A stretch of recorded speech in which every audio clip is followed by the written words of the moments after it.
Vad säger du? Skulle du göra om det? Nej, jag tror inte det. Inte ens mot betalning.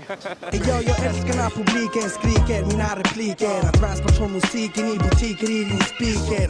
Väntat länge, här är ängel från Lindängen-gänget som slängde slängen, hängde med i svängen som refrängen. Nu är det över, jag behöver inte längre sånt. Gjort en manöver som bedövar att jag varit en sån. Min lyrik, min musik, ett massebeat. Hälsar röstens akustik och liksom min teknik. Skivkontrakt, inte längre på jakt. Nu har jag lagt det jag vill ha sagt. Playground ska ha sitt hack. Fastän de snålar så tar jag mitt glas och skålar. AP strålar, bägge delar tjänar stålar. Jag vill dra på turné, häng med och se vad som kan ske. AP gör en trä och Sverige blir succé. Jag blir så glad, hiphop hurra. Som Ice Cube sa, vilken bra dag idag.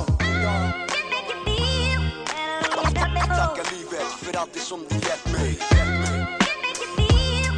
Min musik, kolla vart den lett mig. Tacka livet för allt det som du gett mig. Men jag börjar med nummer 1 här som sjunger Sjöngik på skidor. Det är nummer 55, Alexander Hellberg. Och han är här. Applåder! Och så har vi nummer 1 på snowboard idag och det är David Gonzales.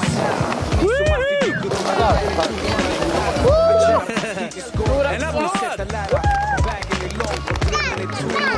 Och det är den som samlar på sig mest poäng i alla backar och det är Oskar Englund. Han är med på alla deltävlingar.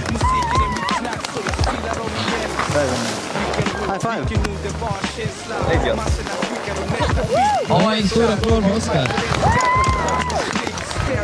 Det var jäkligt spännande faktiskt. Det var 1 poäng som han har med och det är Adam Lundmark.